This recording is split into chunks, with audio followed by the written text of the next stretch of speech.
Hello friends, welcome to Saji kitchen. இன்னைக்கு நம்ம சேனலில் என்ன பார்க்க போகிறோம்னா, குக்கரில் தக்காளி சாதம் ரொம்ப சுலபமாக எந்த ஒரு மசாலாவும் ரொம்ப ஆட் பண்ணாமல் எப்படி நம்ம ஹெல்த்தியாக செய்யறதுன்றதை தான் பார்க்க போகிறோம். நம்ம சேனலை இப்போ தான் ஃபஸ்ட் டைம் பார்க்குறதா இருந்தால் மறக்காமல் சப்ஸ்கிரைப் பண்ணிவிட்டு பக்கத்தில் இருக்க பெல் ஐக்கானை கிளிக் பண்ணி ஆல்ன்ற ஆப்ஷன் கொடுத்துருங்க.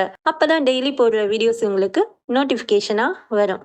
இதை நம்ம நார்மல் ரைஸில் தான் செய்ய போகிறோம். சாப்பாட்டு அரிசியில் தான் செய்ய போகிறோம். பிரியாணி அரிசி கிடையாது. இதில் எப்படி உதிரி உதிரியாக குலையாமல் செய்யலான்றதையும் நம்ம இந்த வீடியோவில் பார்த்துடலாம்.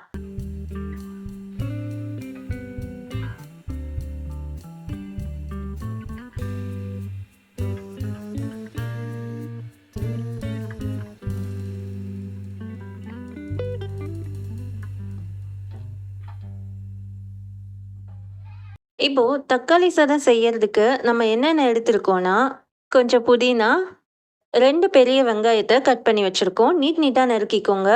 2 பச்சை மிளகாய், தக்காளி வந்து ஒரு 4-5 தக்காளி எடுத்துக்கோங்க. தக்காளி சாதத்திற்கு தக்காளி நம்ம அதிகமாக சேர்த்துக்கிட்டோன்னா ரொம்ப சூப்பராக இருக்கும், சுவையும் நல்லாயிருக்கும். அதனால் 4-5 தக்காளியை நல்லா நறுக்கி எடுத்து வச்சாச்சு. இதில் அரிசியும் ஊற வச்சாச்சு. இப்போது ஸ்டவ் ஆன் பண்ணி ஒரு குக்கர் வச்சுட்டு தேவையான அளவு எண்ணெய் ஊற்றிக்கோங்க. எண்ணெய் உங்களுக்கு அளவு வேணும்னா 4லேருந்து 5 டேபிள் ஸ்பூன் எண்ணெய் ஊற்றிக்கலாம். 2 ஸ்பூன் அளவுக்கு நெய் ஊற்றிக்கோங்க. எண்ணெய் நெய் சூடான அப்புறமா இதில் ஒரு 3 ஏலக்காய், ஒரு பிரிஞ்சி இலை, 3 லவங்கம், கொஞ்சம் பட்டை, இது வரைக்கும் சேர்த்துடலாம். இது கொஞ்சம் பொரியட்டும். இது பொரிஞ்ச அப்புறமா நம்ம நறுக்கி எடுத்து வச்சிருக்க வெங்காயத்தை இதில் ஆட் பண்ணிக்கலாம். நான் இது பெரிய வெங்காயம் தான் 2 எடுத்திருக்கேன். 2லேருந்து 3 வெங்காயம் கூட ஆட் பண்ணிக்கலாம். தக்காளி அதோட அதிகமாகவே சேர்த்துக்கோங்க.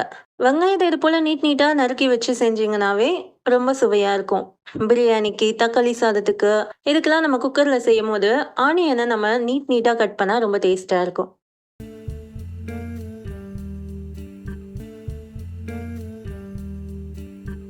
இப்போது தேவையான அளவு உப்பு சேர்த்துக்கோங்க. உப்பு சேர்த்த அப்புறமா நல்லா வதக்கி விட்டுக்கோங்க. வெங்காயத்தோட நிறம் நல்லாவே மாறணும். வெங்காயத்தோட நிறம் நல்லா மாறுச்சுன்னா நமக்கு இதில் சுவை இன்னும் அதிகமாக இருக்கும். அதுக்காக தான் வெங்காயத்தோட நிறம் மாறணும். இப்போ நான் இதுக்கு ஒரு 7-8 பாதாம், ஒரு 5 முந்திரி கிட்ட எடுத்து வச்சுருக்கேன். இதை நம்ம ஜாரில் போட்டு அரைச்சி எடுத்துக்கலாம். இதுக்கான டேஸ்டியாக நம்ம செய்யறதுக்கு தான் பாதாம், முந்திரி தக்காளி சாதத்தில் போட்டு செஞ்சோன்னா சுவை இன்னும் அருமையாக இருக்கும். பாருங்கள், வெங்காயம் இது அளவு வதங்கினாவே போதும். இப்போ இது சரியா இருக்கு. இப்போ நம்ம ஸ்டவ்வை சிம் பண்ணிட்டு இது கூட புதினா, கொத்தமல்லி சேர்த்துக்கலாம். கொத்தமல்லி சேர்க்கணுன்னாலும் சேருங்க. நான் இதில் புதினா மட்டும்தான் சேர்த்துருக்கேன். கொத்தமல்லி நான் இதில் ஆட் பண்ணல, ஆனால் சேர்த்துக்கோங்க, இன்னும் உங்களுக்கு சுவை அருமையாக இருக்கும். இப்போ இதில் 2 பச்சை மிளகாவையும் சேர்த்து நல்லா வதக்கி விட்டாச்சு. ஸ்டவ்வை சிம்லேயே வச்சுக்கோங்க. இப்போ நம்ம தக்காளி ஆட் பண்ணிக்கலாம். தக்காளி ஆட் பண்ண அப்புறமா தக்காளியை நல்லா மசிச்சா மாதிரியே நல்லா வதக்கி விடுங்க. தக்காளி நல்லா வதங்கணும். இப்போ நம்ம ஸ்டவ்வை கொஞ்சம் மீடியம் ஃப்ளேமில் வச்சு நல்லா வதக்கி விட்டுட்டு இருக்கலாம்.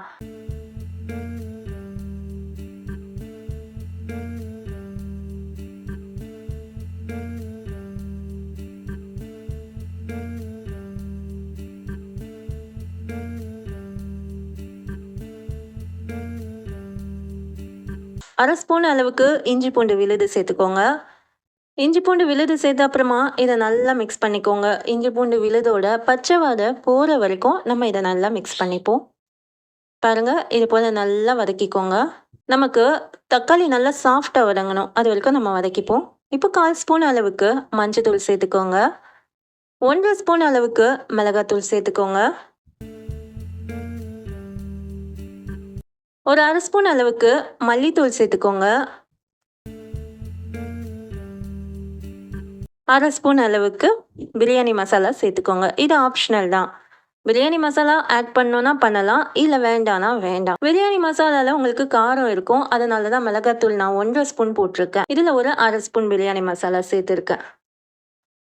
இதை நல்லா வதக்கி விட்டுக்கோங்க. மசாலாவோட பச்சை வாடெல்லாம் போகிற அளவுக்கு நல்லா இது போல் வதக்கி விட்டுக்கோங்க. பாருங்கள், நல்லா குழஞ்சி வந்திருக்கு, சூப்பராக ரெடி ஆயிருக்கு.